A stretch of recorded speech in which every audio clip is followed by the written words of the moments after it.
प्रदेश में 2 करोड़ 80 लाख की आबादी है, 70 लाख परिवार हैं। देश के शासनकर्ता का एक धर्म होता है, वो धर्म है अपने पूरे प्रदेश की जनता को अपना परिवार माने, अपने पूरे प्रदेश को परिवार माने। बहुत लोग, कभी कभी ना समझ लोग, जिनको मैं कह सकता हूं, कभी कटाक्ष कर देते हैं मेरे ऊपर, इसको क्या पता है इसका कौन सा परिवार है, ऐसा वो कहते हैं।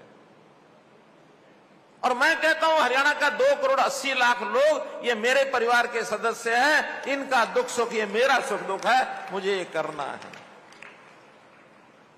और मैंने एक कार्यक्रम शुरू किया हुआ आजकल, मेरे पास सब लोगों का हिसाब किताब, हर परिवार का, हर समाज का, हर व्यक्ति का हिसाब आज सरकार के माध्यम से हमें इकट्ठा किया, फैमिली आईडी बनाई है। मुझे हर व्यक्ति का जन्मदिन किस दिन होता मुझे पता है, और मैंने अपनी ओर से जन्मदिन की बधाई भेजना शुरू की है सबको। आपके जन्मदिन में पिछले 4 महीने के अंदर कुछ लोगों को बधाई संदेश मिले हो तो जरा एक बार हाथ खड़े करके बता दो। इतने सारे लोग हैं, इनको सबको संदेश मिले, और 2 करोड़ 80 लाख सब लोगों को संदेश देना मेरा काम है। आखिर मेरे परिवार के लोग हैं, इसीलिए मुझे उनको संदेश देने में आपत्ति क्या है। अब ये अलग बात है, राजनीतिक तौर पर उसमें कई प्रकार के पक्ष विपक्ष, आलोचनाएं प्रत्यालोचनाएं, ये सब चलते रहते हैं। वो बहुत छोटी सोच के लोग इस प्रकार का बोलते हैं, बोले, हमें आपत्ति नहीं है, हमें कोई कुछ भी कहे, लेकिन अपना लक्ष्य सामने है, इस प्रदेश की सेवा करना, लोगों को, खास करके गरीब लोगों को चिंता करना, उनको आगे बढ़ाना, जिसके घर में खाना नहीं बनता है उसके घर में अनाज पहुंचाना, जिसके परिवार का सदस्य मानो कहीं इलाज की जरूरत है तो अस्पताल का खर्चा सरकार देगी, आयुष्मान भारत का कार्ड उसका बनेगा, बुजुर्ग कोई होगा उसको पेंशन, हरियाणा में सबसे ज्यादा पेंशन वो हम देंगे और दे रहे हैं। हर महीने ऐसे 60 साल के बुजुर्गों के खाते में 2750 रुपया नीले नीले नोट के वहां जमा हो जाते हैं। भ्रष्टाचार को खत्म करना ही हमारा काम है, विकास का काम करना ही हमारा काम है। ये मैं बातें इसलिए कह रहा हूं कि कुछ अपने समाज के लोग कह रहे हैं कि समाज का तो है, समाज के लिए क्या किया। मेरा कहना, समाज के लिए जितने उसके गर्व और गौरव के अनुभव की बातें हैं सब में शामिल होंगे, लेकिन पूरा समाज एक है, भेदभाव न किया जाए, ये भी विचार आप लोगों के दिया गया मेरे मन में है कि भेदभाव से अब काम नहीं चलते हैं। हम अपने आप को पंजाबी संस्कृति के पोषक मानते हैं, उस संस्कृति को हमको पोषक करना, उसको स्थायी रूप से उसके लिए काम करना, उस संस्कृति में जो अच्छे पहलू उनको आगे बढ़ाना चाहिए। सब बढ़ाएंगे, मैं उसमें सहयोगी बनूंगा। लेकिन मित्रों, हम जिस माटी में रहते हैं, जिस देश में, प्रदेश में, गांव में, शहर में, वार्ड में जहां रहते हैं, वहां जो सारा समाज है, उस समाज के साथ हमको मिल करके रहना है, हमारा भाईचारा बना के रहना है। ये भी इसी का एक संदेश है। मैंने अपने चुनाव में, पहला चुनाव हुआ था, उसमें घोषणा की थी हरियाणा एक, हरियाणवी एक। मैंने कभी ये नहीं कहा था कि भैया केवल पंजाबी एक हो जाओ, बाकी नहीं।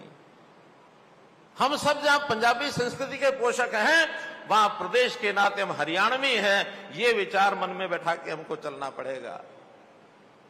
आज ये जो वस्तु स्थिति है, इस वस्तु स्थिति में सारे समाज के साथ मिलकर चलें, और हां, जहां कहीं हमारे पास 2 गुण हैं, 4 बातें भगवान ने बहुत कृपा से हमें मिली हैं, उसके कारण से सारे समाज की अगुवाई करें। और इसमें समाज के बहुत लोग, हमारा ये जो पुरुषार्थी समाज है, इसको श्रेय देता है, इसको श्रेय देता है, क्योंकि बहुत लोगों ने जो लोगों को बताया काम, आप लोगों ने सिखाया काम, उसके ऊपर आगे बढ़े, व्यापार में आगे बढ़े, उद्योग में आगे बढ़े, निवेशक बने। बहुत अच्छे समाज की हमारी स्थिति। भले ही 47 में घर परिवार छोड़ करके बिना सामान के यहाँ आए थे, लेकिन काम करने की जो प्रेरणा थी, स्वाभिमान था, उसके कारण से जो यहाँ चर्चा उस समय चली थी कि इस समाज को बेचारा समाज है और वहां से सब छोड़ के आया है, दया भाव लोगों ने दिखाया और ये भी कहा कि ठीक है, इस समाज को आरक्षण दे दिया जाए। मैं समाज के उस समय के अग्रणी नेताओं का बहुत सम्मान से उनकी इस बात की प्रशंसा करता हूं कि समाज के लोगों ने कहा कि नहीं नहीं, हमको आरक्षण नहीं लेना है। ये अपने ही समाज के लोगों ने कहा। अगर कहीं उस समाज उस आरक्षण के घेरे में पड़ जाते तो जो प्रगति समाज के लोगों ने अपने पैरों पर खड़े होकर के मेहनत करके की है, शायद वो ना कर पाते, क्योंकि एक स्वार्थ जाग जाता है वहां। हमको स्वार्थ की बजाय परमार्थ की भावना से, हमको अपनी मेहनत से, परिश्रम से, अपनी विद्या से, अपने संस्कारों से, अपने हुनर के विकास से आगे बढ़ना है। उसके लिए सब लोग लगे हैं और आगे बढ़ते रहें, ऐसे मेरा मानना है। आज के दिन मैं इतना ही कहूंगा कि जो देशभक्ति का वातावरण बनाने के लिए हमारे प्रधानमंत्री जी ने भी कहा है कि 14 अगस्त ये विभाजन विभीषिका दिवस मनाया जाए और 15 अगस्त की याद में स्वतंत्रता दिवस के नाते देश भर में तिरंगा यात्राएं निकाली जाएं, मेरा देश मेरी माटी, इस अभियान को चलाया जाए। सब मिलाकर के देशभक्ति, मेरा धर्म देशभक्ति है, मेरा कर्म देशभक्ति है, मेरा मर्म देशभक्ति है। देशभक्ति है तो सब कुछ है, देश है तो सब है, देश नहीं है तो कुछ नहीं है। इस भावना से चलेंगे तो गारंटी से कह सकते हैं कि आगे इस देश का कोई बिगाड़ नहीं सकता है। जहां तक स्मारक की बात है, जहां तक शहीदी धाम कुरुक्षेत्र पीपली में बनाने की बात है, स्वामी जी ने मुझे एक नक्शा दिखाया है। हमने भी कहा कि इस नक्शे के हिसाब से 5 एकड़ पर अभी योजना बनी है, एक अच्छा भव्य स्मारक बनना चाहिए। उसमें एक तीर्थियों के रहने के लिए भी स्थान है, उसमें एक बड़ा स्मारक भी है, उसमें ध्यान प्रार्थना भी है, उसमें विद्यालय भी है, उसमें गौशाला भी है, उसमें अन्य प्रकार के सेवा के प्रकल्प भी बहुत होंगे। सारी कहानी भी विभाजन के समय की पूरी वहां प्रदर्शन की जाएगी। लाइट एंड साउंड शो वहां होंगे, देश और दुनिया के लोग वहां करके देखेंगे तो विभाजन की दास्तां उनको पता लगेगी। अभी जो इन्होंने मोटा मोटा मुझे बताया है कि लगभग 45 और 48 करोड़ रुपए के बीच का वो खर्च है। मैंने स्वामी जी को कहा, ये जितना समाज बैठा है उस समाज में आप सब भी शामिल हैं, हमारे सभी विधायक, मेयर सब शामिल हैं, मनोहर लाल भी उसमें शामिल है। किसी प्रकार की चिंता मत करना, समाज के द्वारा यह काम करवाने का काम मेरा दायित्व मैं करा करके दूंगा आपको। मैं इसमें एक बात स्पष्ट करना चाहता हूं, जैसे पहले हमने कहा कि सरकारों पर निर्भर होकर के चलने से एक आलस्य आता है, एक व्यक्ति के मन में थोड़ा कहीं ना कहीं स्वार्थ जाग जाता है। समाज में बहुत ऐसे लोग हैं, मुझे याद है धर्मपाल महाशय जी, कोविड के अंदर अचानक एक दिन का फोन आया कि मनोहर लाल जी, मैं उनको मामा जी कहता था क्यों गुलाटी थे वो, मेरे मामे गुलाटी हैं। बहुत आनंद से वो कहते थे, भांजे चिंता मत करना, कोई जरूरत हो तो बताना। मैंने कहा नहीं, सरकार इसमें बहुत अच्छे तरीके से मोदी जी लगे हैं, खूब कर रहे हैं। अच्छा ठीक है, थोड़ा सा मैं सहायता के लिए एक छोटा सा अंश भेज रहा हूं, ले लेना। अगले दिन मुझे पता लगा कि उन्होंने 1 करोड़ रुपए सरकार को भेज दिया।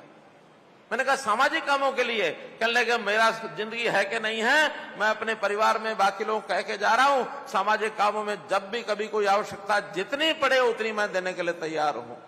एक धर्मपाल महाशय नहीं है, ऐसे धर्मपाल महाशय अपने समाज के अंदर बहुत है स्वामी जी। एक इशारा करने की जरूरत है। आज तो 48 करोड़ की आप बात कर रहे हैं, इससे ज्यादा एक जीरो भी लगा देंगे तब भी हम पूरा करके देंगे। आज मैं सुधा जी से बात कर रहा था, मैंने कहा थोड़ा स्वामी जी ऐसा कहा है इन्होंने, तुरंत इन्होंने कहा कि मेरे पास इन्होंने सूची भेजी है 1 2 3 4 5 6 7 8 9 10 लोगों की, सभी मंच पर बैठे हैं और भी आगे कोई, एक और 11 लोगों की सूची है। अब इन सब 11 लोगों ने कहा कि इस स्मारक में जो बनेगा शहीदी धाम पंचनाथ स्मारक पिपली में, उसके लिए जो खर्च बताया गया है, सभी 11 लोग 51 लाख रुपया इकट्ठा करके देंगे, कहीं से भी देंगे। और ये सरकारी पैसा नहीं होगा, ना इनका अपना व्यक्तिगत होगा, समाज को जोड़ के चलना है। सुभाष सुधा जी हैं उसमें, घनश्याम अरोड़ा जी हैं, विनोद भयाना जी हैं, इन्होंने तो लिस्ट दी है, एक एक सज्जन खड़े होकर के बताए। सुभाष सुधा जी बोलो कितने लाख? 51 लाख। घनश्याम अरोड़ा जी नहीं बोलो मुंह से। 51 लाख। विनोद भ्याणा जी 51 लाख। प्रमोद विज जी है नहीं, आपने अपने आप लिखा होगा। बनीश ग्रोवर जी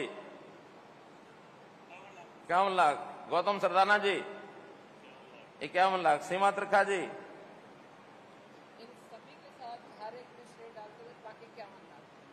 सब में 1-1 लाख आप डालेंगे और 51 अपना अलग देंगे। क्या बात है, वो कहते इनका भी सहयोग कर दूंगे 1-1 लाख में। संजय भाटिया जी है नहीं लगता, आपने अपनी मर्जी अपने विश्वासपूर्वक लिखा है। फिर हमारे लक्ष्मण नापा जी जो विधायक हैं,